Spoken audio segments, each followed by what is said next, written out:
Kilat News Updates. Mga balita ngayon, 9 na LGU employees patay matapos mahulog sa bangin ang sinasakyang truck sa Bayawan, Negros Oriental. Cavite Representative Barzaga muling pinatawan ng 60 araw na suspensyon sa Kamara.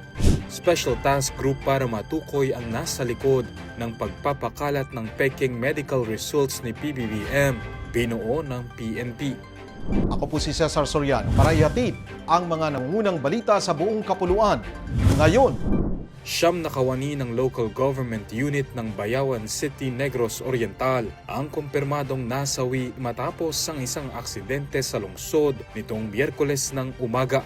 Ayon sa inisyal na ulat, katatapos lamang umanong maghatid ng gasolina ng mga biktima para sa malalaking sasakyang pag-aari ng LGU na nasa isang farming project nang mawalan ng preno ang sinasakyan nilang truck at mahulog sa bangin sa pababang lugar ng Barangay Kalamtukan pasado alas 10 ng umaga.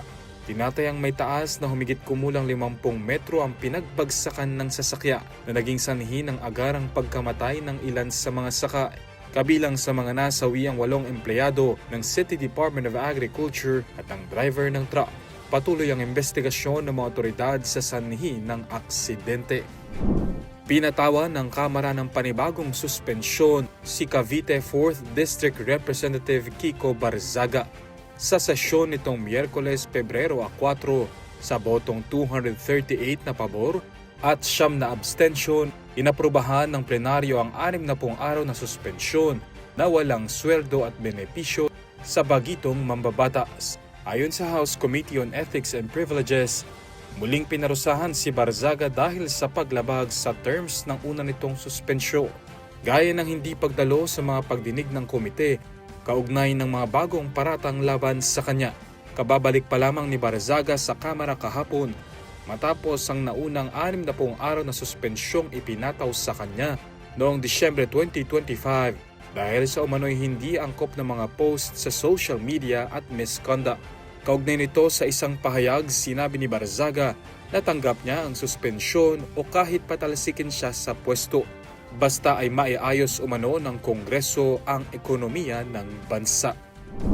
Bumuo na ng espesyal na task group ang Philippine National Police o PNP Anti-Cybercrime Group upang tukuyin ang nasa likod ng kumalat na peking medical test results ni Pangulong Ferdinand Marcos Jr. sa social media noong isang linggo.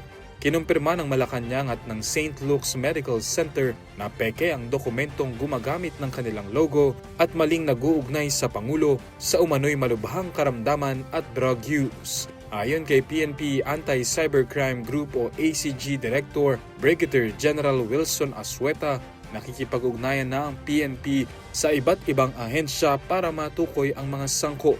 Posibleng sampahan ng kaso ang mga responsable sa ilalim ng unlawful publication at falsification of documents. Samantala, sinabi ni Executive Secretary Ralph Recto na bumalik na sa normal na gawain ng Pangulo matapos ang kanyang recovery sa diverticulitis. Habang patuloy ang investigasyon laban sa mga nagpapakalat ng maling impormasyon. Para sa Kidlat News Channel, ako si Renzel Lenon, nag-uula. ako po si Cesar Soriano, kasama nyo sa bawat pagputok ng balita.